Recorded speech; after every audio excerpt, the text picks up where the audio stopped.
గోల్డీలాక్ మరియు 3 ఎలుగులు. ఒకానొకప్పుడు అడవి అంచున ఒక బంగారు రంగు జుట్టు గల ఒక అమ్మాయి ఉండేది. ఈ అందమైన బంగారు జుట్టున్న అమ్మాయి పేరు గోల్డీలాక్స్. ఆమెకు అద్భుతమైన ప్రశంసనీయమైన తాళాలు ఉండేవి. ఆమెను చూసిన ప్రతి ఒక్కరూ ఆశ్చర్యపోయేవారు. ఆమె ఎంతో మంచిదైనప్పటికీ కొంచెం కొంటె అమ్మాయి. ఎప్పుడైనా ఆమె ఆడటానికి వెళ్లిపోయేది. ఆమె తల్లి ఆమెను సరిగా ప్రవర్తించమని చెబుతూనే ఉండేది. బంగారు తల్లి, దయచేసి పెరటిలోనే ఉండు, అడవుల్లోకి వెళ్లొద్దు. ఒకానొక రోజున అడవి లోతుల్లోకి ఎలుగుబంటి కుటుంబం నివసించేది. విశాలమైన భుజాల ఉన్న పాప ఎలుగుబంటి, మధ్య తరహా మామ ఎలుగుబంటి, చిన్న ఎలుగుబంటి. అల్పాహారం కోసం ఓట్మీల్ గంజి తయారు చేయడానికి మామా బేర్ ఎల్లప్పుడూ ముందుగా మేల్కొనేది. ఒక ఉదయం బేబీ బేర్ మామూలుగా కంటే ముందుగానే లేచి తన గంజి తాగాలని అనుకుంది. కాని అది చాలా వేడిగా ఉంది. అమ్మా, మా గంజి చల్లబడే వరకు అడవిలో అలా తిరిగి వస్తే ఎలా ఉంటుంది? అమ్మా, నాన్న మరియు బేబీ బేర్ తన గంజి టేబుల్ మీద వదిలి నడక కోసం బయలుదేరారు. అదే ఉదయం గోల్డీలాక్స్ పెరట్లో ఆడుతున్నప్పుడు ఆమె తల్లి అల్పాహారం సిద్ధంకు చేసింది.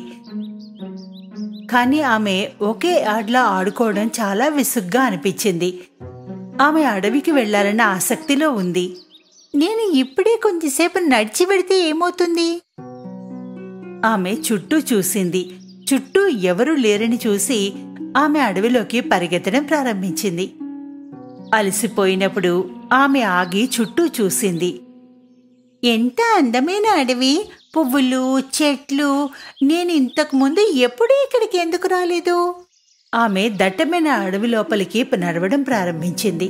ఆ సమయంలో తన కుటుంబంతో కలిసి తిరుగుతూ బేబీ బేర్ ఒక కొమ్మపై తేనెటీగను, అందులో నివసించే తేనెటీగలను చూసింది. ఇంత పెద్ద తేనె తట్టు ఇక్కడుంది. మనం ఇక్కడ తేనె తినొచ్చు కూడా. పాపా, మనం కొంచెం తేనె తినొచ్చా?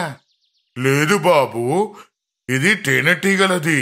ఇది వాటికి ఇల్లు లాంటిది. మనం ఇంకోళ్ళ ఇంటికి వెళ్లి ఆహారాన్ని తినలేము. ఇది సరైన పద్ధతి కాదు. మీరు చెప్పేది నిజమే. నేను అల్పాహారం తినాలంటే ఇంటికి వెళ్లేదాకా ఆగాల్సిందే. ఇంతలో గోల్డీలాక్స్ చాలా కాలం పాటు తనంతట తానుగా నడిచింది. చివరికి ఆమె అలసిపోయింది. వెనక్కి తిరిగి వెళ్లడానికి ప్రయత్నించినప్పుడు సరైన దారిని తెలుసుకోలేకపోయింది. ఆమె నిజంగానే అలసిపోయింది. ఆకలితో ఉంది. ఆమె అలసటతో దాదాపు కన్నీరు పెట్టుకుంది. ఆమె ఇంకొంచెం నడిచింది. చివరికి ఆమె ఒక మార్గాన్ని ఎన్నుకుంది. ఆమె చెట్ల మధ్య ఎలుగుబంటి కుటుంబం ఇంటిని చూసింది. ఆమె నిశ్శబ్దంగా ఇంటి దగ్గరకు వెళ్ళింది. చుట్టూ నడిచి చూసింది. కాని ఆమె ఎవరినీ చూడలేకపోయింది. ఆమె తలుపు తట్టింది, కానీ ఎవరూ సమాధానం చెప్పలేదు. అప్పుడు ఆమె కిటికీ నుండి లోపలికి చూసింది. ఆమె టేబుల్ మీద 3 వేడి ఆవిరి పలకల్ని చూసింది. ఆమె మళ్లీ తలుపు దగ్గరకు వెళ్ళింది. ఈసారి ఆమె గట్టిగా తట్టింది. తలుపు తెరుచుకుంది. గోల్డీలాక్స్ చాలా ఆనందంగా ఉంది. ఆమె లోపలికి అరుస్తూ వెళ్ళింది. ఇంట్లో ఎవరైనా ఉన్నారా? సమాధానం ఏమీ రానప్పుడు ఆమె నెమ్మదిగా ప్రవేశించింది. టేబుల్ దగ్గరికి వెళ్ళింది. టేబుల్ మీద 3 గిన్నెల గంజ, ఒక పెద్ద, మీడియం సైజ్, ఒక చిన్న సైజులో ఉంది. ఆమె ఎంతో ఆకలితో ఉన్నందున మొదట పెద్దదాన్ని తినాలనుకుంది. కాని ఆమె చెంచా నోటికి పెట్టిన మరుక్షణం నోరు కాలిపోయింది. ఎందుకంటే గంజి ఇంకా వేడిగానే ఉంది. ఆమె వెంటనే మీడియం గిన్నెని చేరుకుంది. కాని చాలా చల్లగా ఉన్నందున ఆమె దీన్ని తినడానికి ఇష్టపడలేదు. ఇది చాలా చల్లగా ఉంది. చివరకు ఆమె ఒక చెంచాను అతి చిన్నదిగా ముంచింది. ఇది పెద్ద చల్లగా లేదు, వేడిగానూ లేదు. నాకు కావలసినట్టుగానే ఉంది ఇది. అందువల్ల ఆమె చిన్న గిన్నెలో ఉన్న గంజంతా తినేసింది. ఆమె తన అల్పాహారం పూర్తి చేసి పూర్తి స్థాయిలో అమ్మయ్య అనిపించిన తర్వాత విశ్రాంతి తీసుకోవాలని చిమ్నీ ముందున్న 3 కుర్చీల్లో ఒకదానిపై కూర్చుంది. 3 కుర్చీల్లో ఒకటి పెద్దది, మరొకటి మధ్యది, చివరిది చిన్నది.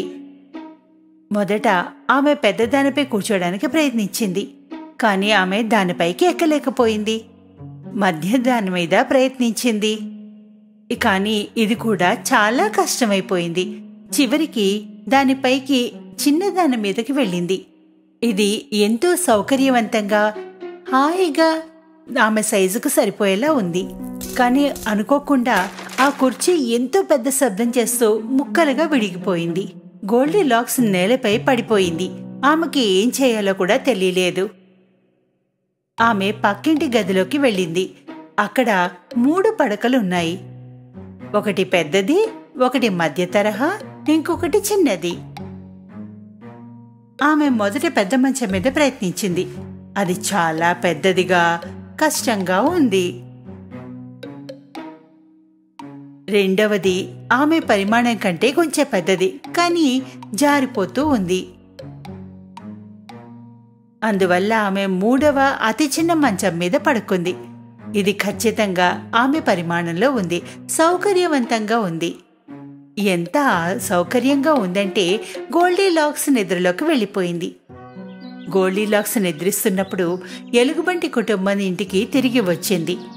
తండ్రి ఎలుగుబంటి అతని వద్ద ఉన్న కొత్త కలపని తీసుకున్నాడు. తల్లి ఎలుగుబంటి తాజా బెర్రీలున్నాయి. బేబీ బేర్ ఇక గంజిని తాక్కుండా ఉండలేకపోయింది. వారి ఇంటికి వచ్చినప్పుడు నేరుగా టేబుల్ వద్దకు వెళ్లారు. తండ్రి ఎలుగుబంటి ఒక గిన్నెను చూసి చాలా కోపం పడ్డాడు. ఎవరో గాని నా గంజిని ఎంగిలి చేశారు. తల్లి ఎలుగుబంటి కూడా ఆమె గిన్నె వైపు చూసింది. ఎవరో నా గంజిని కూడా రుచి చూశారు. బేబీ బేర్ తన చిన్న గిన్నె వైపు చూసినప్పుడు ఏడవడం ప్రారంభించాడు. ఎవరో గాని నా గంజిని కూడా ఎంగిలి చేశారు. ఎంగిలి మాత్రమే కాదు, మొత్తం తినేశారు కూడా.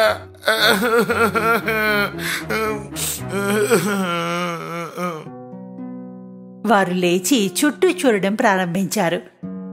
తండ్రి ఎలుగుబంటి చిమ్నీ ముందు తన కుర్చీని గమనించాడు. ఎవరో గాని నా కుర్చీలో కూడా కూర్చున్నారు. చూడు, ఇది వేరే చోటులో ఉంది. ఇప్పుడు ఫిర్యాదు చేయడం తల్లి వంతు అయ్యింది. ఎవరు నా కుర్చీ పైన కూడా కూర్చున్నారు. ఇదివరకటిలాగానే బేబీ బేర్ మళ్లీ ఏడవడం ప్రారంభించింది. ఎవరో నా కుర్చీలో కూర్చున్నాడు, పైగా దాన్ని విరక్కొట్టారు కూడా. ఎలుగుబంటి కుటుంబం ఆసక్తిగా పడక గదికి వెళ్ళింది. ఎవరో గాని నా బెడ్ పై పడుకున్నారు కూడా. చూడు, ఇది ముడతలు పడిపోయింది. ఎవరో నా మంచం మీద కూడా పడుకున్నారు. ఎవరో గాని నా బెడ్ పై కూడా పడుకున్నారు, ఇంకా పడుకునే ఉన్నారు.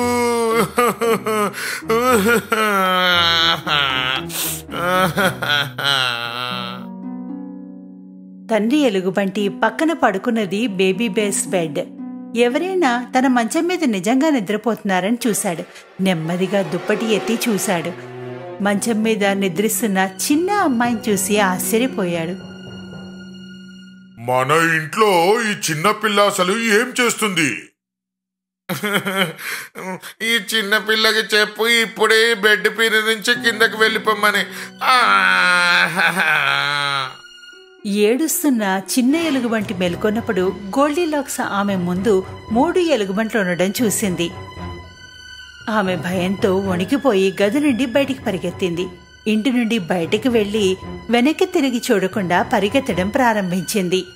ఆమె పరిగెడుతూ ఉండగా ఊపిరి పీల్చుకుంది, కానీ ఆమె ఆగలేదు. అయితే ఆమె ఏ మార్గంలో వెళ్లాలో ఆమెకు తెలియలేదు.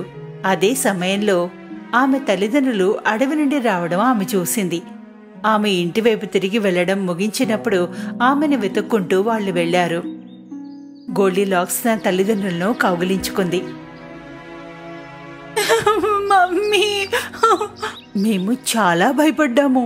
ఎలా ఉన్నావు నువ్వు? ఇప్పటి నుండి నేను ఎప్పుడు మీ మాట వింటాను. మీకు తెలియకుండా నేను ఎక్కడికి వెళ్ళను.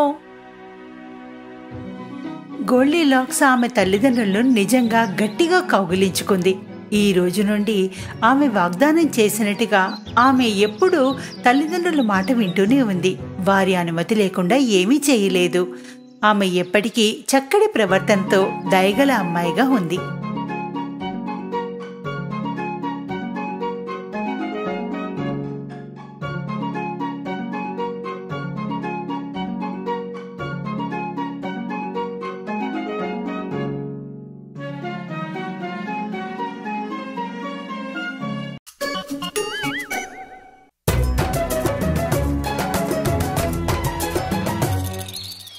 కొన్నాళ్ల క్రితం అడవిలో ఒక తోడేలు ఉండేది.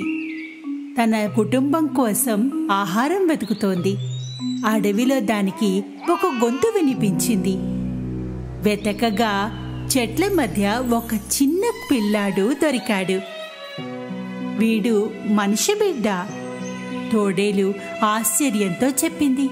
ఆ పిల్లాడిని ఇంటికి తెచ్చింది. వాడిని రక్షిస్తూ ఉండేది.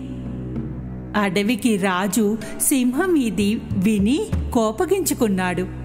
ఎందుకంటే ఆ పిల్లాడిని మనిషి నుండి దొంగిలించి తెచ్చాడు కనుక. తోడేలు కుటుంబానికి ఆ బిడ్డ చాలా ముద్దుగా ఉన్నాడు. ఇప్పటి నుండి తన్ని మోగ్లీ అని పిలుద్దాం. ఆ రోజు నుండి మోగ్లీ తన తోడేలు సోదరునితో కలిసి ఉండేవాడు. వాళ్ళ అమ్మ చాలా జాగ్రత్తగా చూసుకునేది. తమ సొంత బిడ్డలా చూసుకునేది. అతి కొద్ది కాలంలోనే మిగతా జంతువులతో కూడా స్నేహం ఏర్పడింది. వాటితో కలిసి ఆడుకోసాగాడు. అడవిలో అణువణువు తెలుసుకున్నాడు.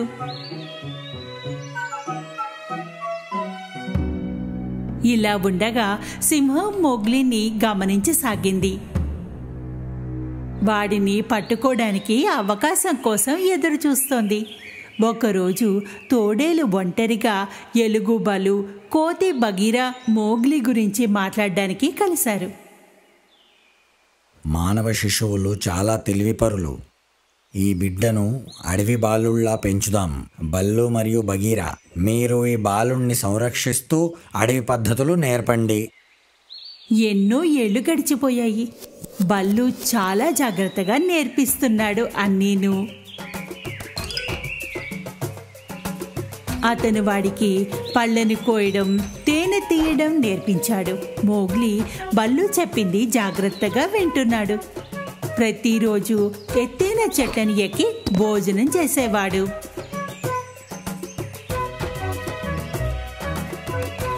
బల్లు అడవి జంతువుల అరుపుల్ని కూడా గుర్తించడం నేర్పించాడు. అతనికి మోగ్లీని చూసి గర్వపడేవాడు. మోగ్లీ భలే పరిగెత్తేవాడు, భలే ఈత కొట్టేవాడు. బగీరా నేర్పించాడు గుంటలను ఎలా దాటాలి అన్నది.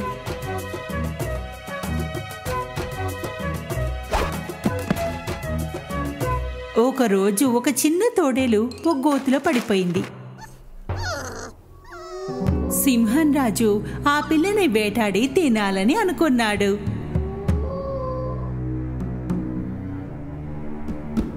కానీ దానికి ఒక్క క్షణం ముందు మోగ్లీ దాన్ని కాపాడాడు. సింహం రాజుకు ఈ ఓటమి నచ్చలేదు. బల్లు ప్రమాద సమయంలో అరిచే అరుపులని కూడా నేర్పించాడు. మోగ్లీకి ఇది కూడా తెలిసింది. అడవిలో ఏ జంతువు తనకి నష్టాన్ని కలిగివ్వదు అని. ఒంటరిగా మోగ్లీ పట్టుకోలేదని తెలిసినా కూడా సింహం రాజు అడవిలో అన్నిటికంటే ప్రమాదకరమైన జంతువు కోతుల వద్దకు వెళ్ళింది. మోగ్లీకి వచ్చిందంత మనకు నేర్పితే అడవిలో అతి తెలివైన జంతువులం అవుతాం. ఒకరోజు మోగ్లీ తన కోసం చలిమంటని ఏర్పరచుకుంటుండగా కోతులు దూరం నుండి అతన్ని గమనించసాగాయి. అవి అతన్ని కిడ్నాప్ చేయాలని ఆలోచిస్తున్నాయి. సాయంత్రం కాగానే అవి మోగ్లీని ఎత్తుకుని దట్టమైన అడవిలోకి తమ అడ్డాలను తీసుకుని వెళ్ళాయి. అతనిప్పుడు కోతుల మధ్యలో ఉన్నాడు. మోగ్లీకి తనని కిడ్నాప్ చేశారని అర్థమయ్యాక ఆలోచించసాగాడు. అతను ఏదో ఒక రకంగా బగీరా బల్లులకి కబురు అందించాలని. ఉన్నట్టుండి అతనికి వల్చర్ చీన్ కనిపించింది. ఆకాశంలో ఎగురుతోంది. అతనికి ప్రమాద సమయంలో అరిచే అరుపులు గుర్తొచ్చాయి. మన రక్తం ఒకే రంగు, ఎరుపు ఎరుపు. ఇది వినగానే చీన్కి అర్థమైపోయింది మోగ్లీ తన సొంత మనిషి అని, పైగా ప్రమాదంలో కూడా ఉన్నాడని. నా పేరు మోగ్లీ. బల్లుకి బగీరాకి చెబుతావా నన్ను బంధించారని? ఖచ్చితంగా. చీన్ అలా చెప్పి వేగంగా ఎగిరిపోయింది కబురు చేర్చడానికి. కోతులు అతన్ని తన గుహలోకి తీసుకుని వెళ్ళాయి, బందర్ నగరానికి. ఈ దట్టమైన అడవిలో ఒక కిల్లా ఉంది. దాన్ని మనుషులు ఎన్నో ఏళ్ల క్రితం వదిలేశారు. మోగ్లీ పారిపోవడానికి ఎంతో ప్రయత్నించాడు, కానీ లాభం లేకపోయింది. బగీరా బల్లులు పాము కాని సాయం కోరాయి. అవి 3 బందర్ నగరంలో ఒక మూర్తి వెనకాల దాక్కున్నాయి. వారికి ఎన్నో కోతులు మోగ్లీ చుట్టూ కనిపిస్తున్నాయి. అవి మోగ్లీని కాపాడే అవకాశం కోసం చూస్తున్నాయి. ఆ అవకాశం రాని వచ్చింది. అంది, ఇప్పుడు పదండి, ఇది మంచి అవకాశం. బగీరా ముందు నడిచింది, నెమ్మదిగా కోతులని భయపెట్టడానికి. దాని పంజాలతో కోతులపై దాడి చేసింది. కోతులన్నీ భయంతో పారిపోయాయి. వాటిలో ఒకటి మిగతా వాటిని పిలిచింది. అకస్మాత్తుగా కోతులన్నీ బగీరాని చుట్టుముట్టేశాయి. కోతులు మోగ్లీని పట్టుకుని గదిలో బంధించేశారు. మోగ్లీకి బగీరా పోరాడుతున్న శబ్దాలు వినిపించాయి. తనకి గుర్తుంది, ఈ పాడుబడ్డ భవంతి కింద నీటి కొలను ఉందని.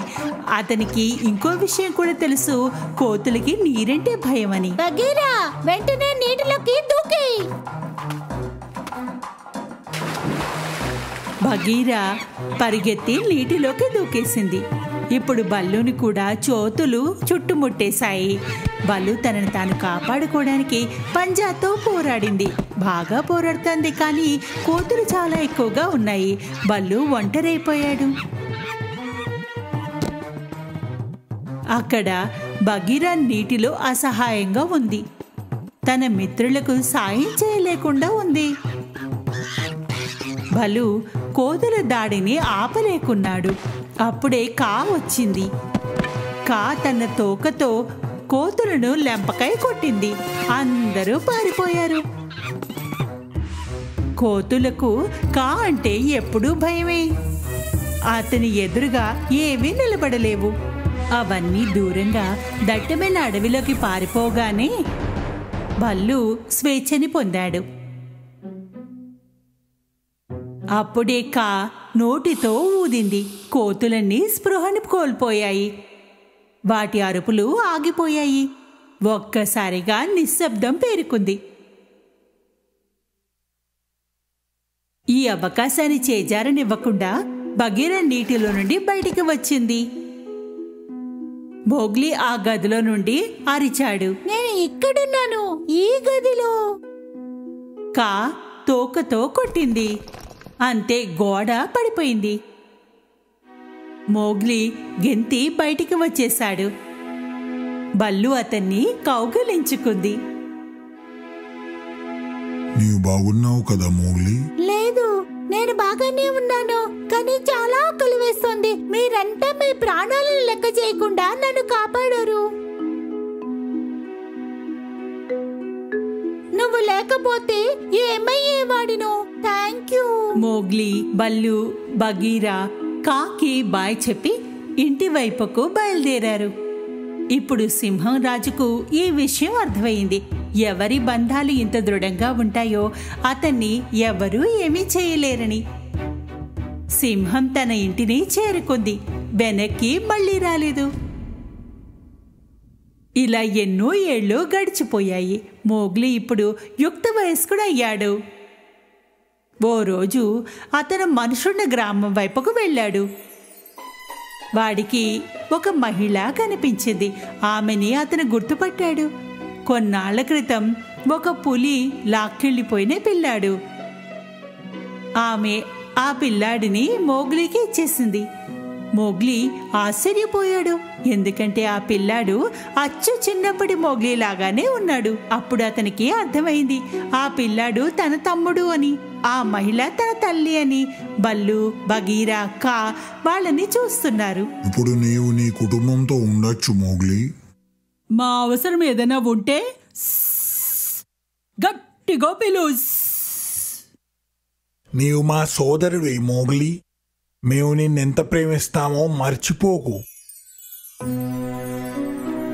అతని మిత్రులందరూ అతని నుండి సెలవు తీసుకున్నారు. ఈ కుటుంబంతో కలిసి సంతోషంగా ఉన్నాడు. అయితే అతను అడవిలో తన కుటుంబాన్ని ఎప్పుడూ మర్చిపోలేదు. వారితో అతనికి ఉన్నది ప్రేమ బంధం.